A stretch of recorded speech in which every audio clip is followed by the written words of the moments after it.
Boa tarde a todos. Hoje nós damos continuidade a uma parte da sociologia da sociedade republicana.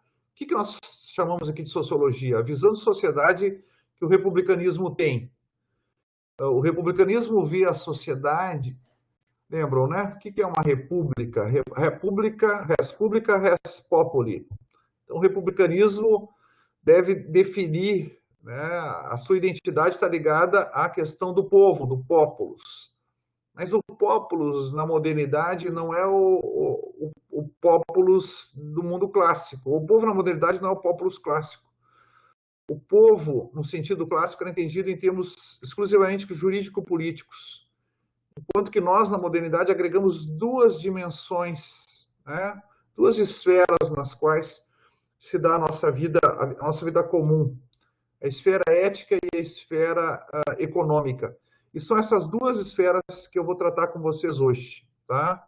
Eu vou retomar a ideia de esfera ética, como sociedade civil, né? Lembrando as quatro esferas, então, da República Moderna. A esfera ética, que é a sociedade civil, a esfera política, a democracia, a esfera jurídica, o Estado de Direito, e a esfera econômica, o mercado. E na esfera ética, o objeto dela, né, é o ethos. Tá bem? E o que é o ethos? Eu vou retomar isso aqui, né? Eu peguei aqui do Henrique Cláudio Lima Vaz, e ele diz assim: o ethos designa a morada do ser humano e do animal em geral. Esse sentido de um lugar de estada permanente e habitual, de um abrigo protetor, constitui a raiz semântica que dá origem à significação do ethos como costume, esquema praxeológico durável, estilo de vida e ação. É o que vulgarmente a gente chama de cultura. Tinha um conhecido meu que morou em Washington e as coisas eram deixadas na frente da casa dele e ninguém pegava. Tá? E ele diz, olha, é a cultura daqui. Não, não é a cultura, seria o ethos, mas é um pouco mais que o ethos, né? Também tem a dimensão jurídica, a dimensão econômica, tudo isso colabora para que as compras dele pudessem ficar na frente da casa e ninguém pegasse. Mas o modo durável, né, o modo estilizado, né, o modo estereotipado de agir de uma sociedade é o ethos. Tá? O ethos é o repositório das normas, crenças e valores que concernem a ação. No ethos vão se escrever os costumes, os hábitos, as normas e os interditos, né, as proibições, os valores e as ações. O espaço do ethos, enquanto espaço humano, não é dado ao ser humano, mas por ele construído ou incessantemente reconstruído. Nunca a casa do ethos está pronta e acabada para o ser humano. Nós aqui no Brasil temos o ethos brasileiro, a nossa morada. Tá bem? Essa morada ela tem que ser arrumada. Tá bem? Fazia parte do nosso ethos até pouco tempo, agora é marginal, né? Sabe com quem você está falando. Fazia parte do nosso ethos, era uma desgraça. Tá? E tá mudando, porque o ethos não está pronto. Não quer dizer que sempre vai ser assim. Tá? Cada sociedade recebe o seu ethos, conserva e passa adiante. Né? Mas não passa adiante do mesmo modo que recebeu. Então, o ethos está sendo constantemente transformado numa sociedade moderna. Tá bem? Sociedade civil. O ethos se configura na modernidade, toda sociedade tem um ethos. Mas o ethos, na modernidade, se configura como sociedade civil. E vamos pegar uma definição aqui que eu peguei do Giddens para vocês, né? Retomando. Sociedade civil é a esfera da sociedade composta por todas as redes, associações de voluntários, empresas, clubes, organizações e famílias formadas por cidadãos de modo independente do governo. A gente define sociedade civil de um modo um pouco negativo, né? Não sei se a gente consegue escapar muito disso, vamos trabalhar numa definição melhor. Mas a sociedade civil é o modo pelo qual a sociedade se organiza à margem da ação governamental. É a esfera em que as pessoas ensinam e debatem sobre as pretensões de verdade das várias concepções do bem, ou seja, a verdade prática, assim como as efetivam coletivamente, tá bem? Ou seja, o que está na sociedade civil? A sociedade civil pensa assim, ou a sociedade civil reagiu, né? A sociedade civil agiu. Agiu a partir do quê? De uma certa concepção de bem. é a verdade acerca dessa concepção de bem. Né? Porque não esqueçamos que o ethos é uma morada humana enquanto uma morada racional. Por isso que o ethos está sempre se alterando. Né? Se a razão progride, se a razão é dinâmica, se a razão apreende a verdade cada vez em uma nova situação, tá? O ethos vai se alterando. Tá bem? Se o conhecimento de nós mesmos e do mundo vai se ampliando, o ethos vai se alterando. Na sociedade, há várias concepções do bem. Agora, a sociedade civil ela não é um monolito, né? Como a democracia também não é. Tá bem? Aqui a sociedade civil moderna ela é um espaço no qual as pessoas apresentam as suas concepções do bem. Sendo uma concepção, ela tem a ver com a verdade, né? A minha concepção do bem pode ser verdadeira ou falsa, mas ela tem que ser justificada com base em razões. E a sociedade civil é uma arena, em certo sentido, né? No qual essas concepções do bem elas se apresentam, buscam adeptos e são refutadas. Tá bem? Então, aqui, ela tem um dinamismo inerente. No interior da sociedade civil é que nós nos formamos moralmente, né? Lembrando, aqui nós temos a esfera ética, então. Aqui o primeiro é, lembrando, né, que nós colocamos a questão da liberdade, igualdade, fraternidade. E a liberdade na esfera ética, nós colocamos a questão da autonomia, né? Que é a apropriação reflexiva e construtiva do ethos. Pensa o ethos da sociedade do Japão pré-moderno, né? O ethos de uma sociedade estamental, no topo estavam os samurais. Ou o ethos da sociedade espartana. Esses são ethos em que você não tem autonomia, né? Lembrando de novo, né?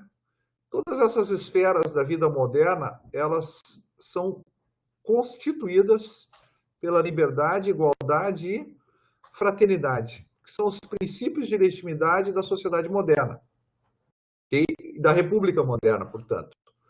E aqui nós temos a questão da autonomia, que é a apropriação reflexiva e construtiva do ethos. O ethos, cada um de nós, tá bem, não é passivo diante do ethos da sociedade. Tá? Aqui, como na modernidade, eu sou livre em matéria ética, eu sou livre na esfera ética, a liberdade na esfera ética também conta, tá? Então, aqui eu devo me apropriar, né? Devo refletir, devo criticar, devo debater aquilo que a sociedade estabelece como correto ou incorreto na ação moral. Né? E aqui eu peguei uma frase do Kant sobre o iluminismo. Né? Isso caracteriza a República Moderna. O iluminismo é a saída do ser humano da sua minoridade de que ele próprio é culpado.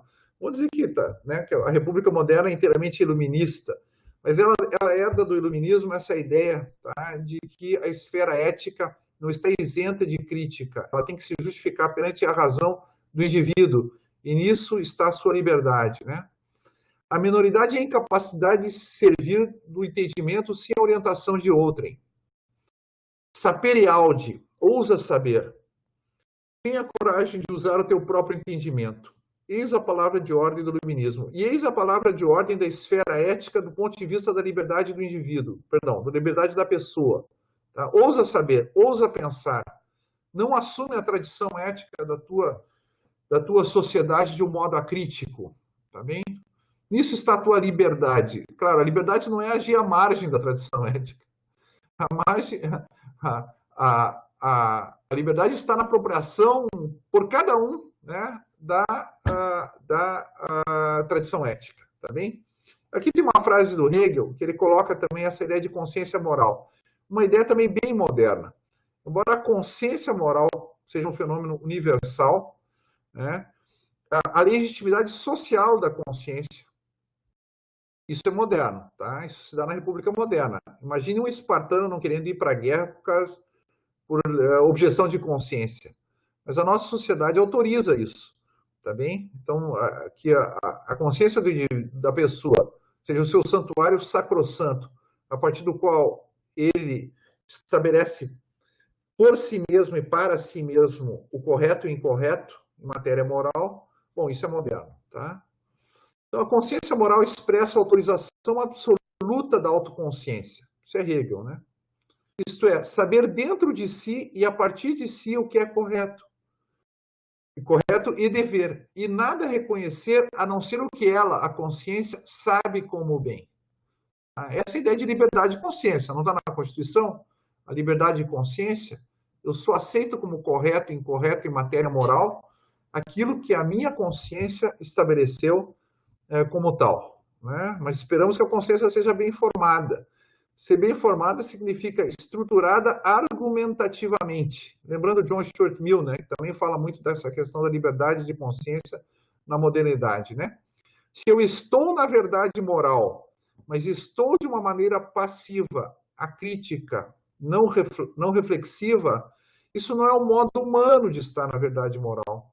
Tá? Eu tenho que ter razões para achar uma coisa correto ou incorreto. Não posso apelar para o sentimento, nem para a tradição, nem para a maioria, nem para a minha bolha de internet. Tá bem? Então, o segundo tópico, né? Então, isso é ser livre em sentido moral, a autonomia na esfera ética, né? A liberdade.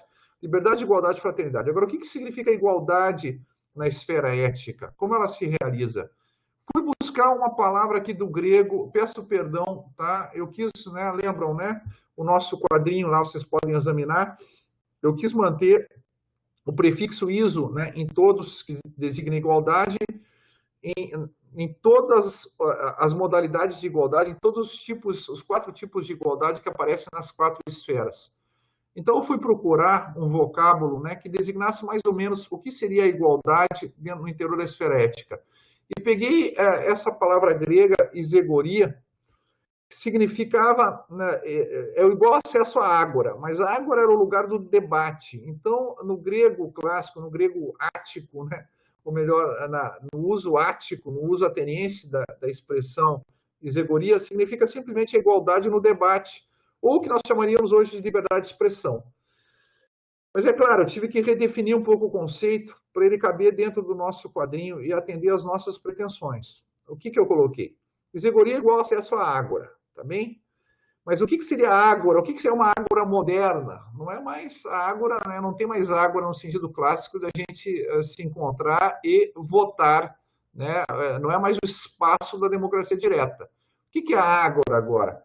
Eu vou dizer simplesmente, vou redefinir a ágora como espaço não governamental de formação e efetivação do ethos. Aquele espaço da sociedade onde nós discutimos e estabelecemos o correto e o incorreto, e que nós efetivamos. É correto proteger as florestas? Sim, isso é correto. Essa é uma ação moral? Sim, é uma ação moral. Essa é uma verdade moral? É melhor ter um meio ambiente conservado do que detonado, destruído? Sim, isso é uma verdade moral. Então, não só discuto isso, não só difundo isso, mas nós nos organizamos, né, em termos de igualdade. Eu não posso, não há nenhuma hierarquia aqui, não é assim? Na sociedade civil, ninguém está intitulado com uma superioridade em relação aos demais para poder agregá-los no sentido de empreender um projeto comum. Nós vamos ver que outras sociedades, né, havia numa sociedade civil embrionária, né, o Tocqueville vai falar dos nobres, os grandes senhores na Inglaterra. Não sei se quem assistiu Dalton Abbey vai lembrar que o hospital, né, perto onde morava o conde, o hospital da localidade era cuidado por ele. Eles vão passar o hospital para o NHS, passam para o governo, mas o hospital é cuidado pelo grande senhor local. Hoje não há mais grandes senhores, então a sociedade civil ela se caracteriza pela igualdade. Tá?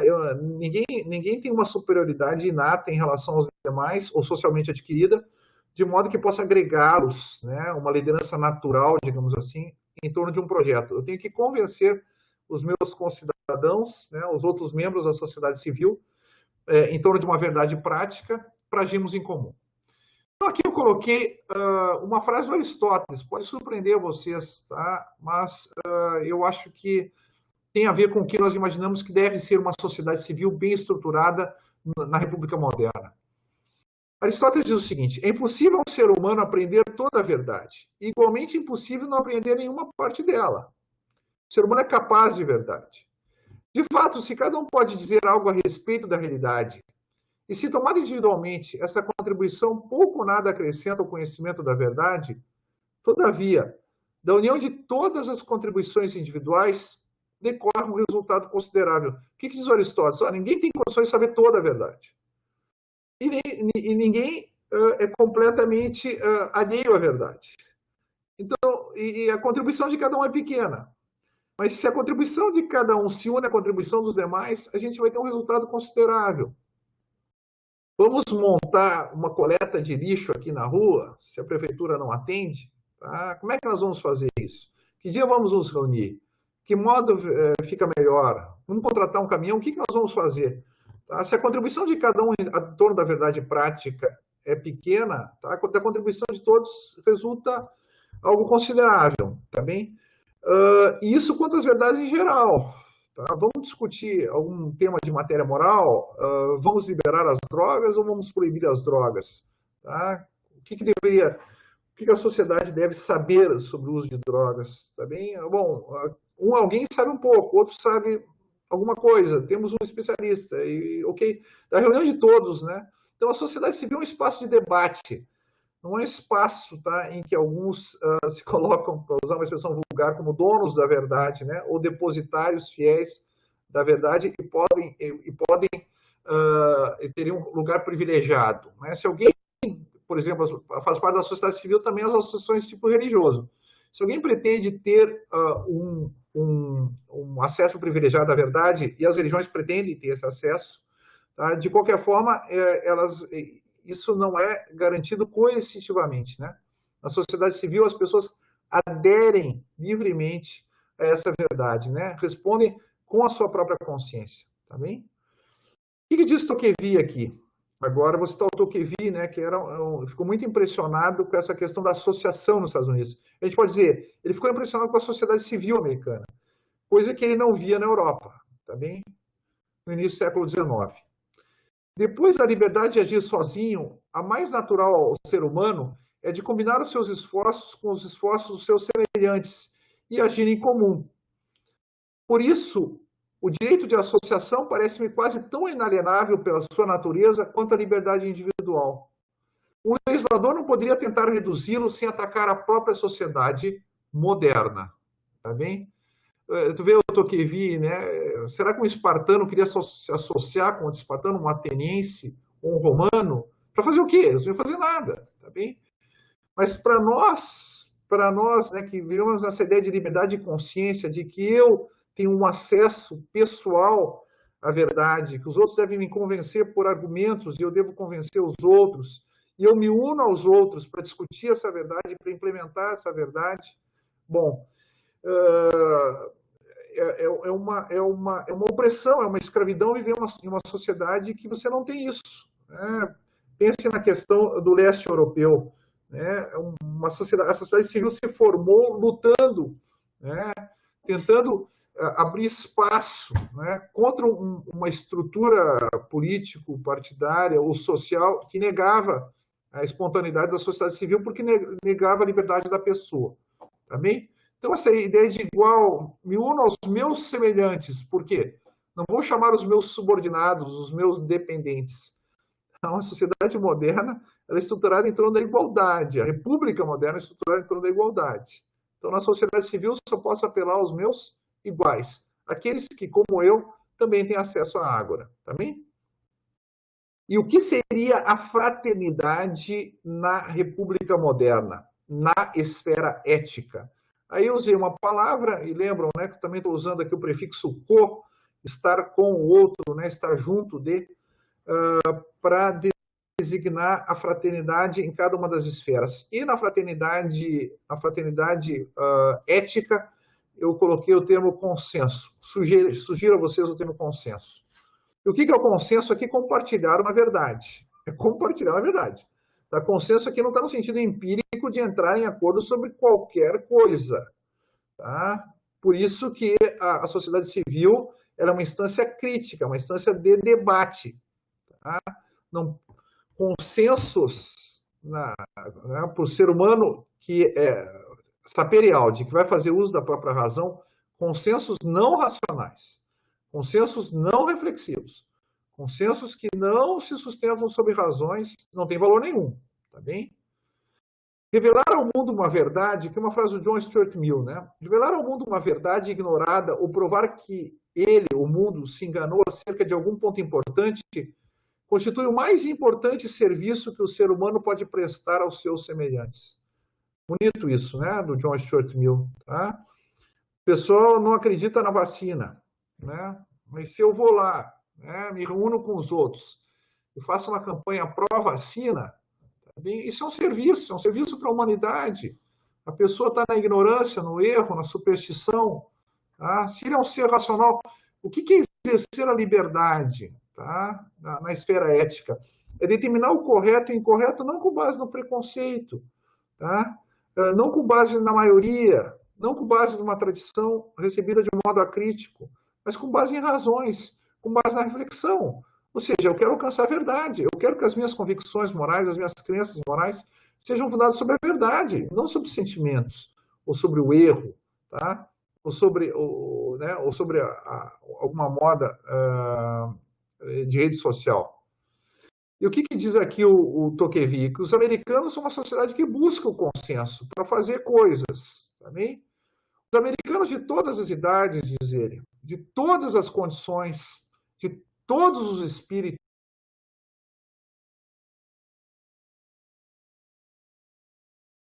a verdade que eles compartilham, de um consenso, tá bom? Não só possuem associações comerciais e industriais, nas quais todos tomam parte, como ainda existem 1000 outras espécies religiosas, morais, graves, fúteis, muito gerais e muito particulares, imensas e muito pequenas.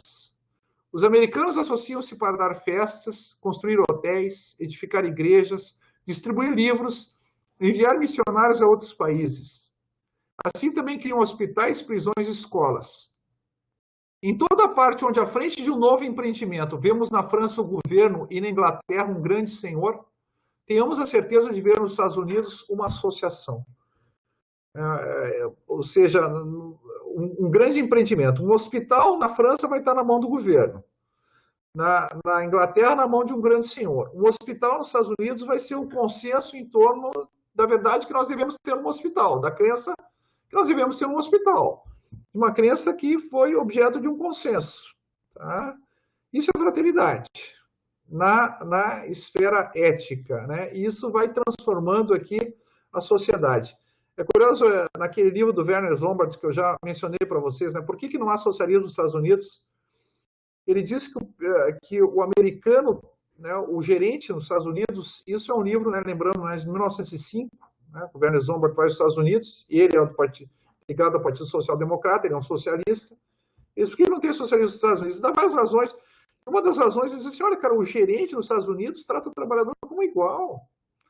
Ele pede, não trata como um superior hierárquico. Ele não diz como aqui na Europa, você sabe com quem está falando. Ele aceita sugestões, ele aceita críticas. Ele diz o seguinte, olha, em 1905, os funcionários que têm ideias que são incorporadas, e ele diz assim, um terço das ideias dos empregados são incorporadas. Ou seja, por que não tem socialismo? Porque uma boa parte do operariado, dos empregados, se vê como alguém cuja fábrica é produto de um consenso, ou seja, ele dá suas ideias, ele é ouvido, ele toma parte na gestão, podemos dizer assim. A gestão é consensual, ela é discutida, tá bem? E eles dizem assim, claro, e os americanos pagam pelas ideias que são acolhidas pela empresa, tá bem? Então, vejam a importância aqui do consenso na esfera ética, né? Que o correto e o incorreto, que aquilo que nós vamos fazer, que o tipo de verdade prática que vai ser implementado, seja na profissão, seja na família, seja, entendeu, no bairro, né? Que isso seja produto de um debate no qual todos tomam parte e que isso resulte em um empreendimento na qual as pessoas também tomem parte, né? Há um livro terrível, né, do Robert Putnam, foi publicado em português agora, Bowling Alone, né, Jogando Boliche Sozinho, mostrando como esse espírito de associação nos Estados Unidos estava declinando.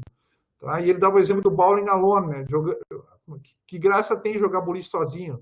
Não tem graça, uma desgraça, né, jogar boliche sozinho.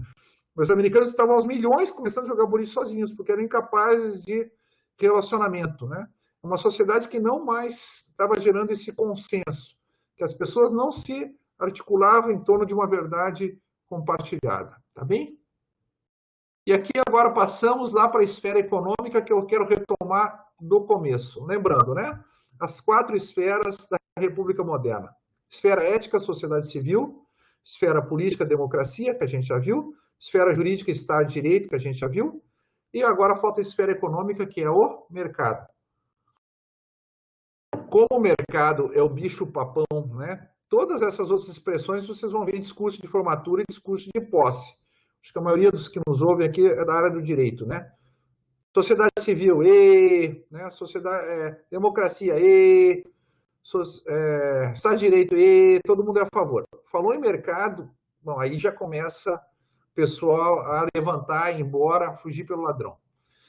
Tá? E sabe o que é o mais grave? O mais grave é o Hegel dizer, olha, o que caracteriza a sociedade moderna é o mercado. Se você, né, na filosofia do direito, ele vai dizer o que ele lá chama sociedade civil, né? Bürgerlich, né? Alguns traduzem por sociedade burguesa. É o mercado. É a ideia de que os indivíduos têm liberdade econômica, que as pessoas têm liberdade econômica. Tá? E não esqueçam, né? Não há nenhuma república moderna que subsistiu quando essa esfera foi suprimida. Também todas as sociedades que aboliram o mercado aboliram simultaneamente sociedade civil, Estado de Direito e democracia. Então a gente tem esse paradoxo, né? Nem todo mundo que é a favor do mercado é a favor da república. Tá bem? Essa sociedade complexa de 4 esferas, essa sociedade diferenciada. Tá? Por exemplo, os chineses são a favor do mercado, né, em boa parte, mas não são a favor da república. Não tem Estado de Direito, não tem democracia e não tem sociedade civil. Ok. Então, nem todo mundo que é a favor do mercado é a favor da república. Mas não tenham dúvida, todo mundo que é contra o mercado é contra a república. Tá? Isso aí é histórico, não tem nenhum exemplo histórico de alguém que avançou contra o mercado. E podemos ver aqui os nossos vizinhos bolivarianos, tá? E não feriu de morte também a sociedade civil, o Estado de Direito e a democracia. Tá bem? Então, vou retomar aqui, porque eu acho que essa é a pedra de toque que separa o verdadeiro republicano do falso republicano. O mercado entra na tua visão de mundo e como é que ele entra? Tá bem? Você nega que o ser humano possa viver a liberdade, a igualdade e fraternidade nessa esfera ou não? Tá? Então vamos lá. Esfera econômica, o mercado. Lembrando, né? Assim como a esfera ética, a esfera do ethos, né? Aqui a esfera econômica é a esfera da CREA, a esfera da necessidade, né? E Aristóteles dizia que a necessidade nos une. Eu produzo trigo, você produz feijão. E nós trocamos. Se eu só comesse trigo e não comesse feijão, eu não precisaria de ti. Então isso é bonito, né? Ele não vê a ideia de produção de bens, a ideia de um consumo individual. O próprio Aristóteles já coloca isso, ele diz, a polis vai ter um mercado. Né? Okay? Claro que isso era uma coisa secundária, e o próprio Aristóteles admite que o comerciante como tal não teria cidadania. Tá? A ideia de aquisição para ele era uma ideia infame. Né? Nós não vemos assim. Tá? Talvez a gente pegue pelo excesso oposto. Mas o que eu quis trazer dele é o seguinte: se eu tenho necessidade de você, tá? Eu me uno a você. Se eu tenho alguma carência econômica, tá? Isso une as pessoas. A ideia de autossuficiência aqui é uma ideia que separa as pessoas. E agora a gente pegamos a definição de mercado aqui do Adam Smith, o primeiro teórico republicano, né? Lembramos, né? Que ele elogia os Estados Unidos, dizendo que os Estados Unidos, as instituições americanas, né? Lembrando que o livro dele, A Riqueza das Nações, é de março de 1776, e a Revolução Americana começa a história em 4 de julho, né? A Declaração de Independência. E ele vai dizer, não, os americanos, as instituições deles são melhores que as nossas aqui, porque são mais republicanas que as nossas, claro, também por várias razões, mas são mais republicanas que as nossas. Né? E não esqueçam, né? A Revolução Americana ela foi feita por liberdade política, não há taxação sem representação, mas por liberdade econômica. Né? Eles queriam o livre comércio e que a metrópole impedia eles. É como se, isso eu já vi um autor dizendo, é como se a riqueza das nações fosse o manual dos revolucionários americanos aqui, né? Thomas Jefferson, numa carta para o sobrinho dele, diz assim, um dos livros que você não pode deixar de ler é a riqueza das nações. Pois bem, mercado. Aliás, uma outra coisa, né? Ele dizia, por que nós oprimimos tanto os irlandeses? Por que os irlandeses estão loucos conosco? Porque a gente não admite o mercado, né? Eles não podem comerciar com quem eles querem. Em 1845 tem uma fome na Irlanda, né? Que uma boa parte da população perece nessa chamada Grande Fome. Durante o período da a, a, a Irlanda exportava alimentos e não podia importar de ninguém, né? Ou seja, você impedir que uma sociedade moderna tenha mercado é realizar um tipo de opressão que pode chegar ao genocídio, né? Mercado, uma vez que a divisão do trabalho tenha se estabelecido completamente, diz o nosso amigo Adam Smith, só uma parte muito pequena das necessidades de cada pessoa será suprida pelo produto do seu próprio trabalho, da sua liberdade, né, da sua transformação do mundo. De longe, a maior parte dessas necessidades terá de ser satisfeita graças à troca, igualdade, da parte do trabalho, do produto do trabalho de cada um que excede o seu próprio consumo, por aquelas parcelas do produto do trabalho dos outros seres humanos de que ele necessita. Fraternidade, né? Eu produzo o que eu não consumo e eu consumo o que eu não produzo. Isso é o mercado, né? Nós produzimos uns para os outros. Assim, todos os seres humanos vivem da troca. Como é que eu posso viver numa sociedade moderna se não na troca? Tornando-se até certo ponto mercadores. E a própria sociedade vai se transformando numa verdadeira sociedade mercantil. Claro, uma dimensão, eu diria 25% da minha identidade, grosseiramente, né? É de um mercador, de um membro né, de um membro do mercado, de alguém que participa nas trocas do mercado, livremente. Tá bem? Entre os seres humanos, né, a famosa commercial society que ele diz, né, toda a sociedade moderna, toda a república moderna, ela é também uma commercial society, também é uma sociedade política, também é uma sociedade moral, também é uma associação pelo direito, mas também uma associação pela economia, tá bem? Entre os seres humanos, ao contrário dos animais, que continua dizendo Adam Smith, né, as capacidades mais semelhantes são úteis umas às outras. Os diferentes produzem seus respectivos talentos, são graças à predisposição geral para cambiar, permutar ou trocar, levadas, por assim dizer, ao fundo comum. Se um tigre é mais veloz que o outro, isso não contribui para o outro. Tá? Se um macaco é mais esperto que o outro, isso não contribui para o outro. Mas as nossas diferenças, que um seja mais veloz que o outro, que um seja mais forte que o outro, que um seja mais inteligente que o outro, que um seja mais capaz que o outro em alguma coisa, tá? Tudo isso vai para o fundo comum. O inteligente ajuda o forte ajuda o inteligente. O rápido ajuda o lento, que é mais esperto que ele. E assim nós vamos nos complementando, né? Para cambiar, permutar ou trocar, né? Levados ao fundo comum. Isso é interessante, né? Onde cada ser humano, igualdade, né? Onde cada um, onde todos, né? Pode adquirir aquelas parcelas da produção dos outros de que tiver necessidade. Alguém vai produzir remédios. Isso é colocado num fundo comum. Todo mundo que busca remédio vai numa farmácia. Tá? Alguém produz trigo, vai produzir trigo para 1.000 pessoas. Ele não vai comer isso, ele vai colocar num fundo comum. A riqueza da sociedade é esse fundo comum. Tá? É importante essa ideia de fundo comum, né? Produzimos para todos, né? Então a ideia de fraternidade aqui, ela está presente, tá bem?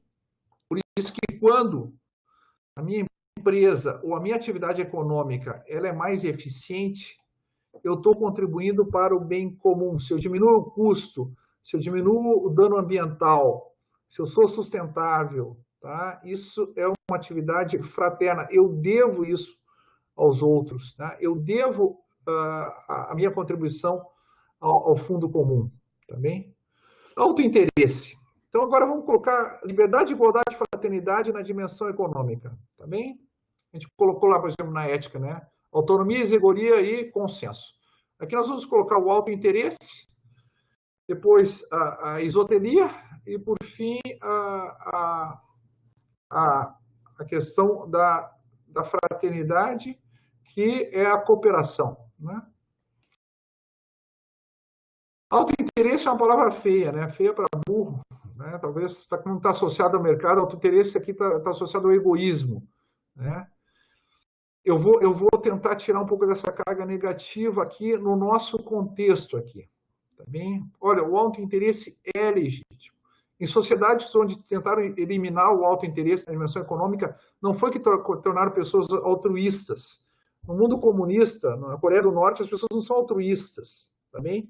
Elas são autointeressadas no sentido perverso, no sentido de que tá, ali elas só podem ser egoístas mesmo. Por quê? Porque o interesse delas se dá contra o interesse dos demais.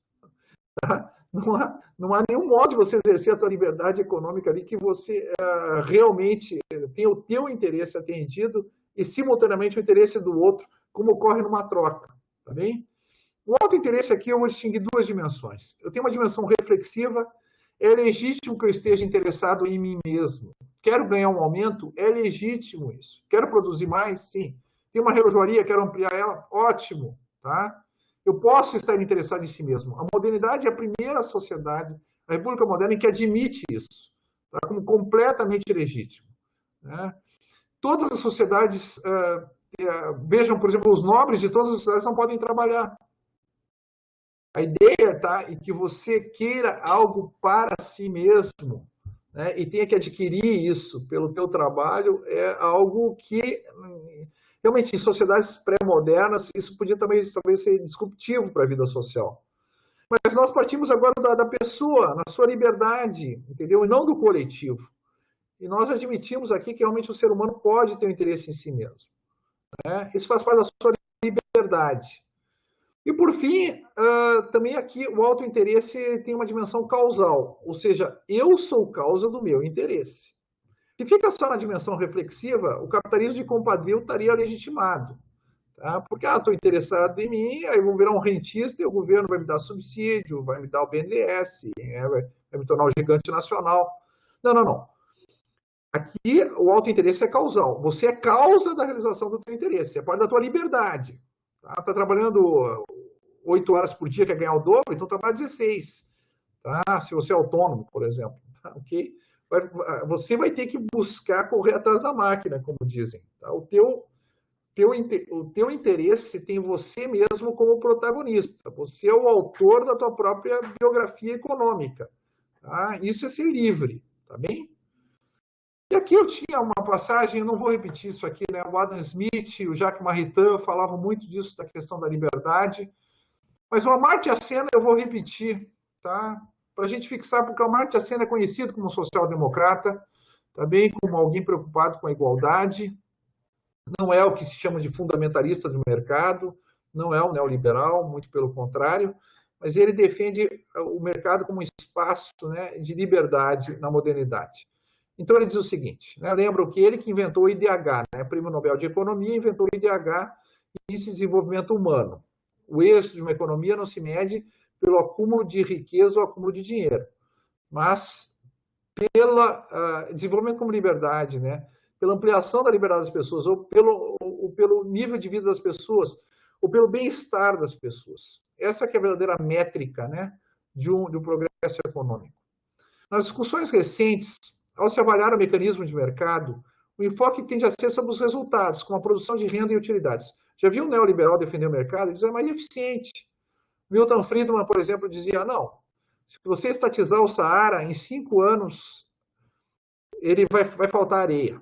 Né? A ideia é que o Estado é sempre ineficiente e o mercado sempre é eficiente. Então, ele defende a liberdade econômica, melhor, ele defende o mercado em termos utilitaristas, né? A maior utilidade para o maior número, né? Ou maior felicidade para o maior número, entendido como maior eficiência aqui. Não é isso que a Amartya Sen está dizendo. É claro que o mercado é muito mais eficiente com a economia inteiramente estatizada. Isso aí, bom, a China está aí para provar isso, tá? O que ela era antes de se abrir para o mercado e o que ela é agora. Mas não é esse o tópico da Amartya Sen, e não é esse o nosso tópico. Qual é o nosso tópico? É defender a dimensão econômica na República Moderna como uma dimensão onde as pessoas se encontram a partir dos princípios de liberdade, igualdade e fraternidade. Então, para nós aqui, nesse tópico, a gente está vendo como o mercado pode realizar a liberdade da pessoa. Essa questão é importante, diz o Adam Smith. Claro, é melhor ter uma economia eficiente do que uma economia ineficiente. Digam 600 milhões de pessoas que a China tirou da pobreza, né?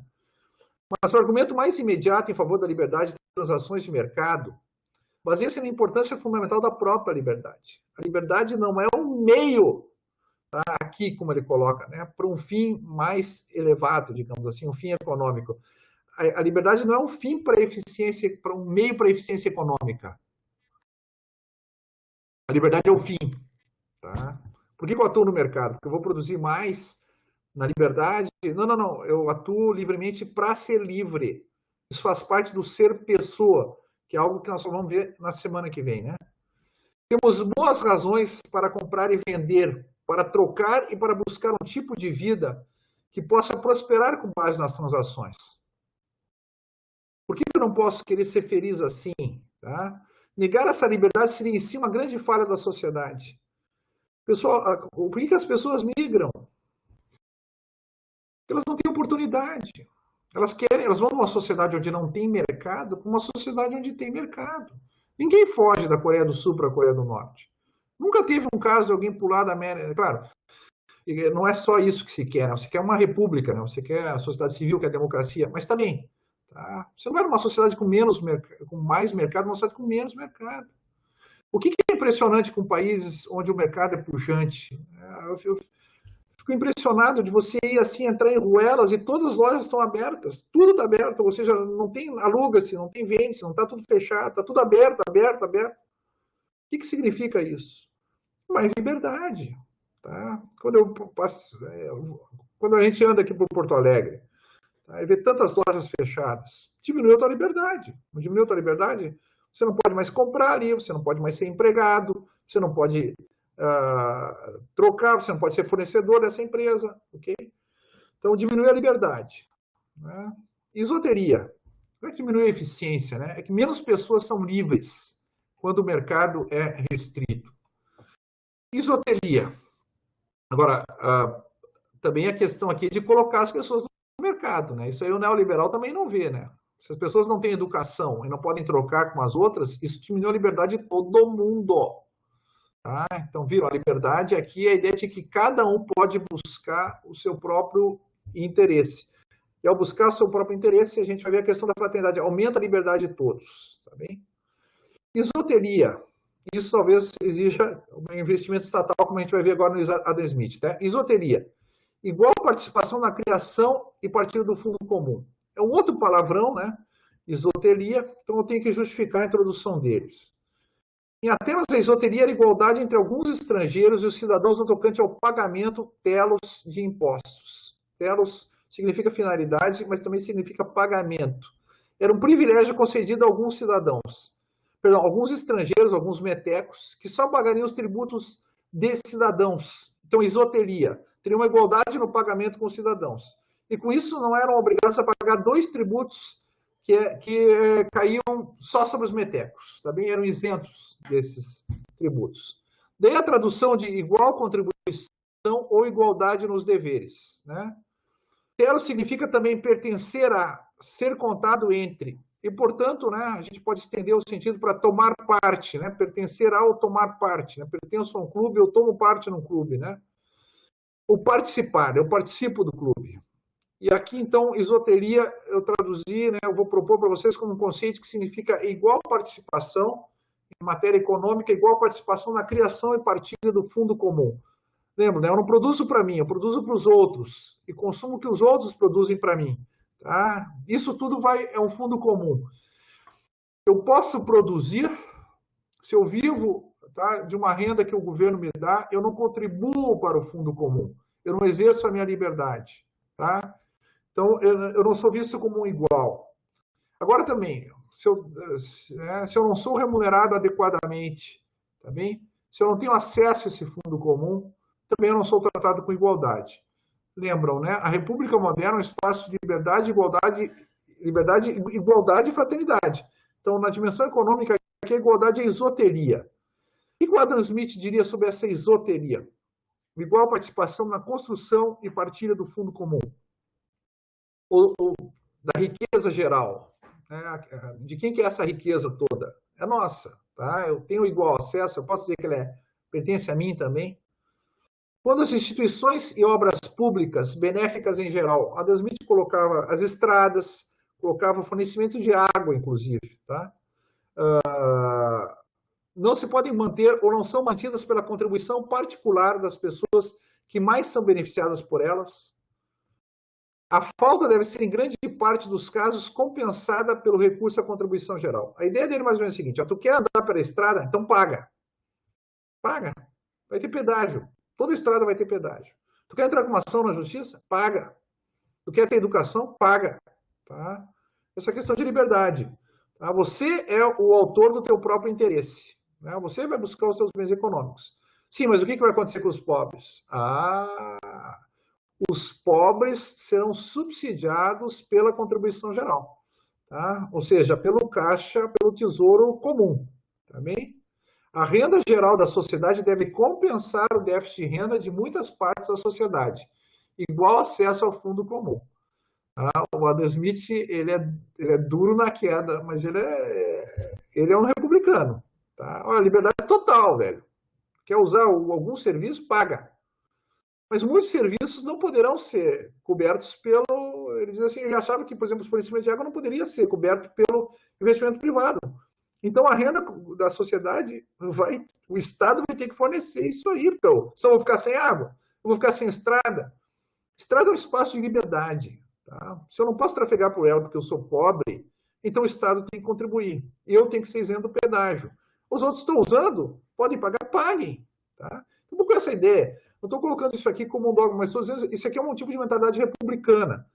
Tá? A ideia de que, eu não sei, eu acho que muito liberal não leu o Adam Smith, e acharia que o Adam Smith não é liberal. O Adam Smith queria mais serviço público na época dele, não queria menos Estado, ele queria mais Estado. Ele queria menos Estado na economia, ele queria menos capitalismo de compadrio. Ele era contra o mercantilismo, a ideia é que os amigos do rei, os amigos do parlamento, quem tem influência, quem consegue fazer lobby, consegue um subsídio, consegue proteção contra a concorrência estrangeira, consegue manter os empregados com salário baixo, proibindo a imigração dos trabalhadores. Não sei se sabiam, até o século XVIII era assim. Tá? Ele não quer que o Estado interfira em matéria econômica, porque sempre interferia, ele dizia, para privilegiar uns em detrimento do resto da sociedade, ferindo a esoteria. Tá? Fere a esoteria. Okay? Agora, ele quer que o Estado intervenha mais. Ele diz, olha, inclusive escolas públicas, ele quer escolas públicas, tá? Com um preço bastante módico que um trabalhador possa pagar. Se o trabalhador não pode pagar, vai para o fundo comum, o Estado vai ter que cobrir. Tá? A gente até mencionou aqui, né? O Adam Smith era favorável até que o dízimo das igrejas fosse pago pelo Estado, uma vez que ele achava que elas tinham um papel, né, que a gente diria hoje da sociedade civil, de discussão, né, de transmissão de valores morais. Até isso. Tá? Ele queria que o Estado cobrisse se a pessoa não tivesse condições de pagar o dízimo da sua igreja de livre escolha. Tá? Então, Adam Smith está no rol, né, ele está na galeria dos republicanos modernos, tá bem? E não dos neoliberais. Okay?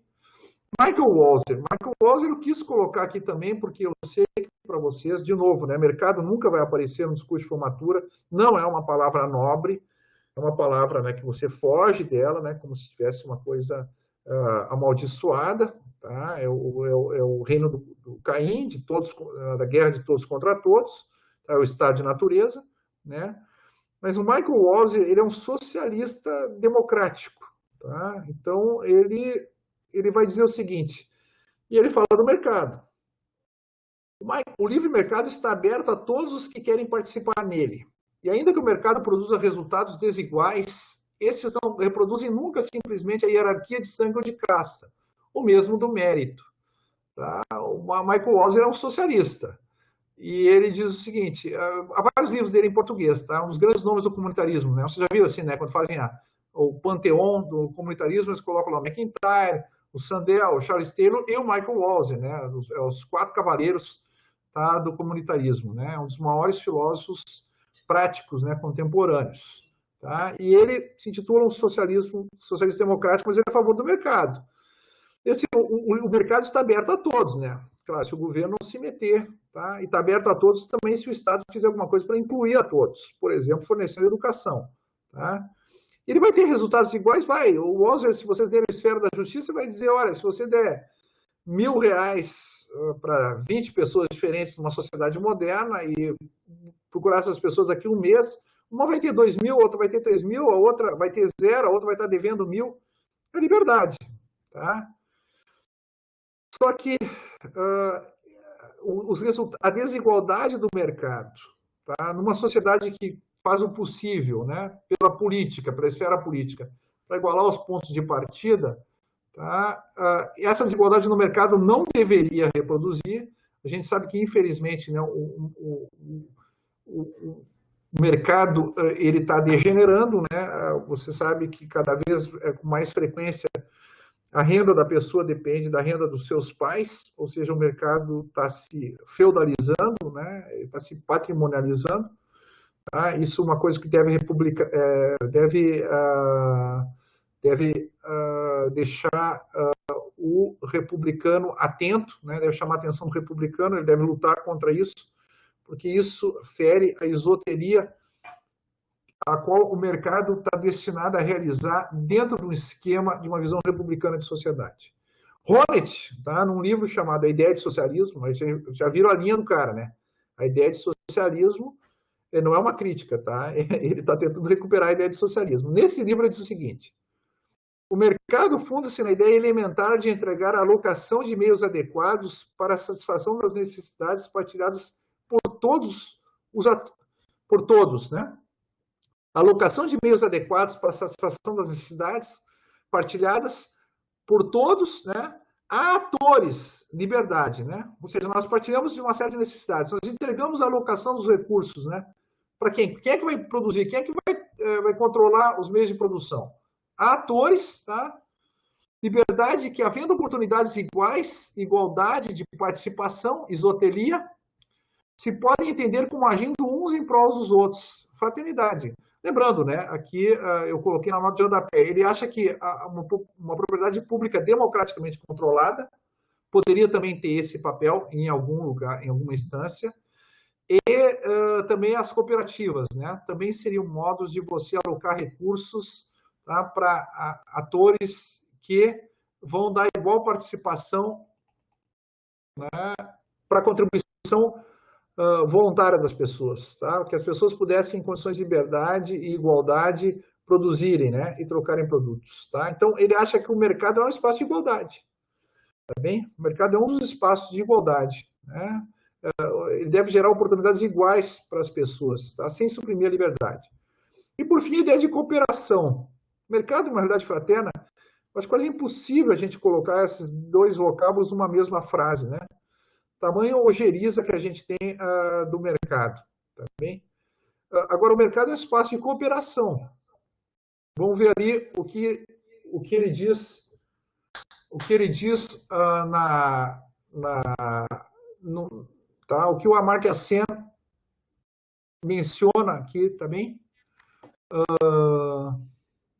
Não, essa nota 91, pior que eu não tenho as notas, deixa eu ver a nota 91. Essa é uma frase do Honneth, perdão.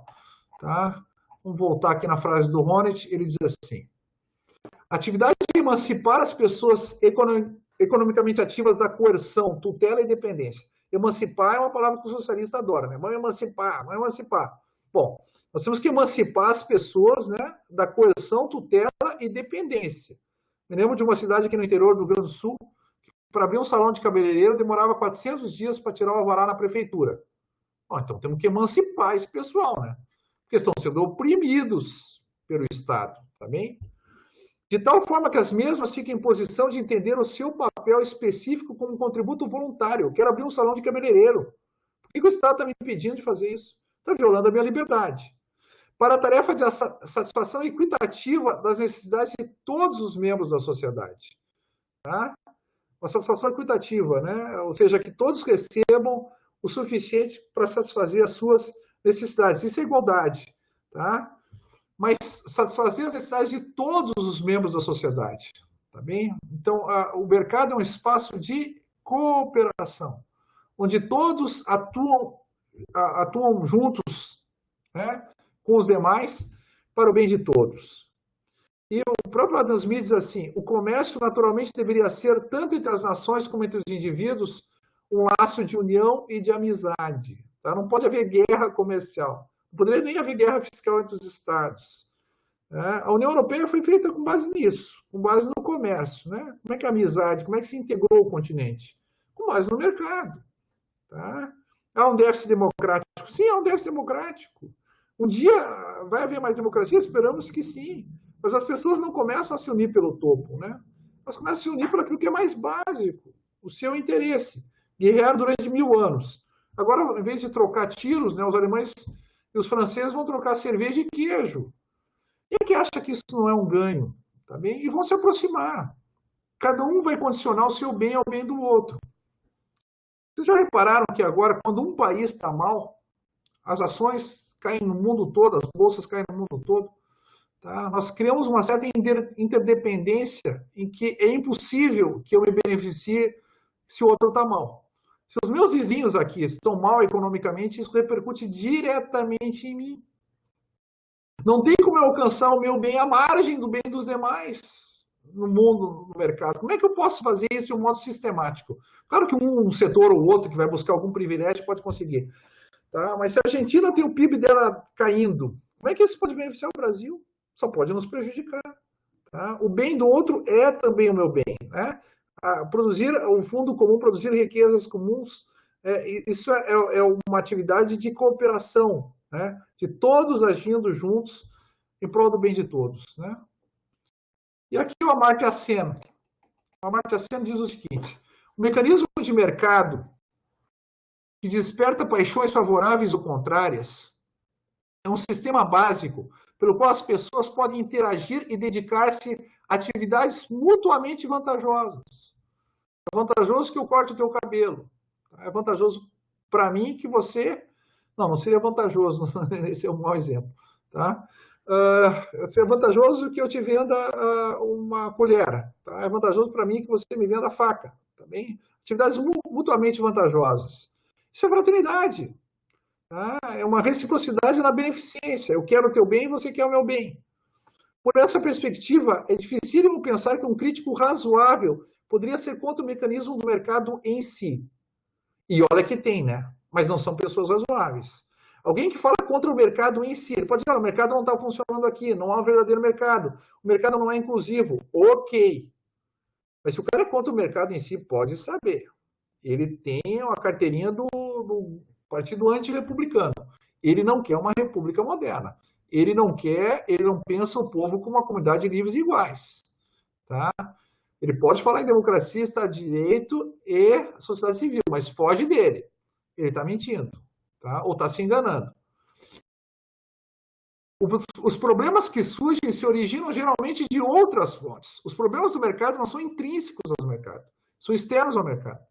Não da existência dos mercados em si. É o despreparo para integrar o mercado. Por exemplo, falta a liberdade das pessoas. Qual é o problema do Brasil? A gente tem que capacitar toda essa população. Para quê? Para que eles possam produzir, para que sejam produtivos. Tá bem? Então, o problema do mercado no Brasil é que não existe. Isso demanda, ao contrário do que diz os neoliberais, intervenção do Estado, pesada, na qualificação, na sociedade do conhecimento. Como é que a pessoa vai participar do mercado sem uma qualificação em termos de ensino, tá? Intensa? Não divulgação de informações. Isso é questão da fraternidade, né? Eu vou ter uma relação aqui assimétrica com o outro, eu vou me beneficiar, né, do desconhecimento, da vulnerabilidade do outro. Ou as atividades não regulamentadas dos poderosos que tiram vantagem da sua posição assimétrica. Monopólios e oligopólios em geral, que é uma coisa contrária à fraternidade. Todos os problemas do mercado são os problemas da República Moderna. Ou é porque falta liberdade, ou é porque falta igualdade, ou é porque falta fraternidade. Mas o mercado em si é um espaço, um mercado republicano. Tá? Podemos falar do mercado capitalista. Né? O mercado na República é um mercado que, como diz o Stefano Zamanha, é um mercado civil. Vejam o livro Economia Civil, do Stefano Zamanha, né? do Luigi Bruni. Né? Tá? o mercado civil, é um mercado a favor do populus, do povo, das civitas, aqui, tá?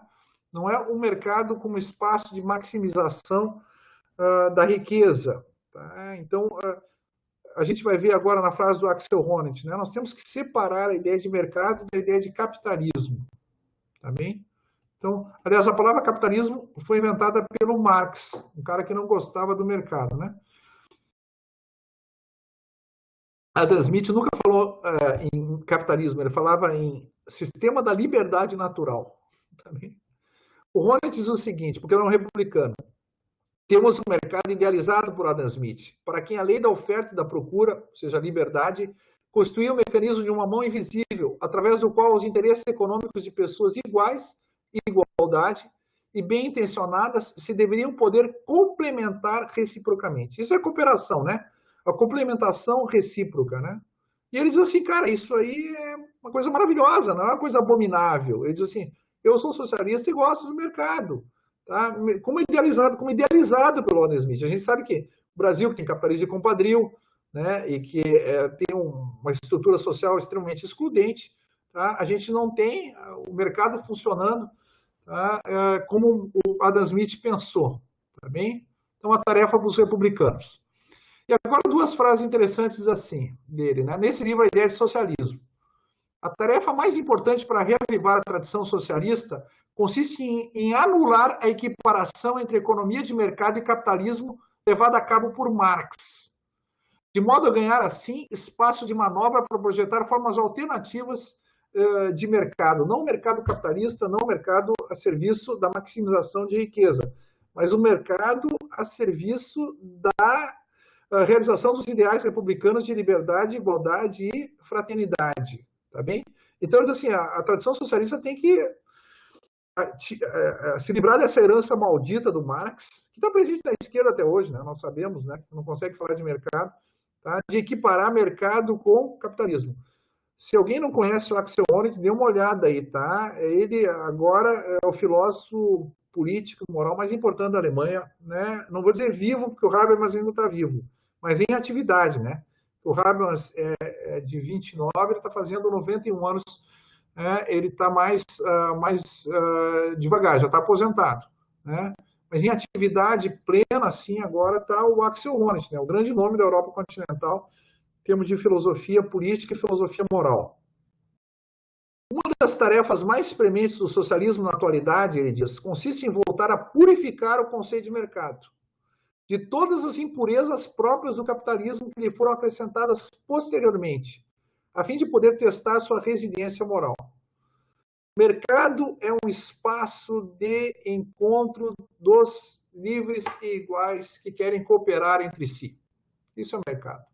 Tá? Aí vem a impureza do capitalismo. Eu uso esse mecanismo da oferta e da procura, tá? De pessoas que buscam seus próprios interesses na liberdade, no mercado, para maximizar a riqueza. Tá bem?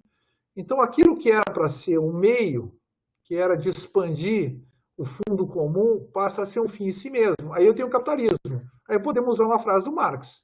O que é o capital? O capital é a autovalorização do valor. Tá bem? Se eu tenho ouro enterrado, não é capital. É riqueza, mas não é capital.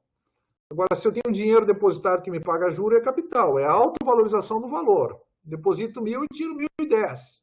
Tá bem? Então, o mercado a serviço dessa maximização de valor, que em algum grau vai ocorrer, naturalmente, mas ele não pode ser pensado como espaço da autovalorização do valor. Tá? Então, nós temos a tarefa do republicano, ele vai dizer que é a tarefa do socialista. Eu diria, a tarefa do republicano é recuperar a ideia do mercado civil, que, aliás, era uma ideia que já existia nas repúblicas do norte da Itália, tá? Nos séculos XIV e XV. Vocês podem ler o livro de novo de Stefano Zaman, Economia Civil, onde ele fala isso. É uma ideia republicana, a ideia de um mercado civil. O mercado não é uma ideia capitalista. O mercado é uma ideia republicana. Mas o capitalismo se apropriou dele. Tá bem? É isso que o nosso amigo Axel Honneth está nos alertando. Tá bem? E o Walser depois. O Walser diz assim, podemos ver aqui uma forma coerente de liberalismo, Aqui ele diz no texto dele, tá? Isso é um liberalismo que se dissolve dentro de um socialismo democrático. Ele acha que, né, como Fernando Atra e tantos outros, o herdeiro do liberalismo no século XX, o Carlo Rosselli, né, com um livro que vocês podem ler, um belíssimo livro chamado Socialismo Liberal, do Carlo Rosselli, que foi morto, né, pelos fascistas quando tinha só 29 anos, né, um membro do Partido Socialista Italiano. E ele, o Carlo Rosselli, né, vai dizer isso: o socialismo ele tem que ser entendido como o herdeiro do liberalismo, o herdeiro da tradição de liberdade do liberalismo. Tá? E o Walzer se coloca nessa linha. Mas isso seguirá sendo um socialismo democrático de corte liberal. Não exige a abolição do mercado, mas que o mercado fique confinado dentro dos seus limites apropriados. Lembramos, né? Lembramos daquela nossa aula que a gente viu, e isso eu prometo que nós não vamos voltar a ver, né? Mas está no texto que vocês têm em mãos aí, né? Que o sucesso, o êxito no mercado não pode significar êxito político. O êxito na esfera, né, da formação das opiniões na sociedade civil. Também, cada macaco no seu galho. Né? A República Moderna diferencia as esferas. Né? Então, nós queremos uma commercial society em termos. Né? Nós queremos uma commercial society restrita ao âmbito econômico. Também. Em um socialismo antiliberal, em que o Estado assume o controle total da vida econômica, a arte da separação liberal, a arte da republicana, né, da separação, só vamos separar a política da economia. No Brasil, a gente tem a política e a economia unidas no capitalismo de compadrio. Né? A arte da separação exigiria a implementação da empresa privada. Ele diz assim: qual é o papel do socialista democrático na União Soviética? Ele escreve isso nos anos 80. Instituir o mercado lá. Nos Estados Unidos, a mesma arte da separação brigaria a restringir e transformar o poder empresarial. Então ele diz assim: olha, o que nós temos que fazer, o socialista democrático na União Soviética tem que instaurar o mercado. E aqui, nos Estados Unidos, ele tem que fazer com que o mercado se mantenha dentro dos seus limites. Que uma grande empresa não transforme isso em poder político, fazendo lobby, que é o que acontece nos Estados Unidos em larga escala. Né? Ou seja, você prejudica a democracia, né, por um mercado, o êxito no mercado, né, ou o oligopólio no mercado, ou um poder desmesurado no mercado, acaba afetando o sistema econômico, ou seja, desequilibra a vida republicana. Eles assim, então lá a gente quer mais, a gente quer expandir o mercado, e aqui a gente quer restringir o mercado. Tá bem? Mas, por fim, ele acha que o mercado é algo necessário dentro de uma visão dele de socialismo democrático. Por que eu coloquei esse pessoal de esquerda aqui, né? 3 autores de esquerda, o Walzer, o Honneth e o Amartya Sen, né? Para vocês tentar exorcizar um pouco de vocês, tá? Essa paranoia anti-mercado que é dado pela nossa ignorância moderna, também em torno daquilo que é uma dimensão básica da vida na modernidade e da vida republicana na modernidade. E considerações finais, aqui vou terminar, né? O povo se diz de vários modos. A forma de vida republicana, né? Lembrando que república para nós não significa só um regime político, né? Mas uma forma de vida. Fizemos aqui uma paráfrase, né? Que o Honneth chama de forma de vida democrática. A aspiração do socialismo democrático, uma forma de vida democrática, né? Que vai além da política. É que a gente quer uma forma de vida republicana que também pegue o aspecto ético, jurídico e político, né? E econômico. Né? A forma de vida republicana, a sociedade republicana, um povo, recebe uma interpretação diferente conforme a ênfase se dê em um ou outro dos princípios da tríade republicana. E aquele que vai valorizar mais a liberdade.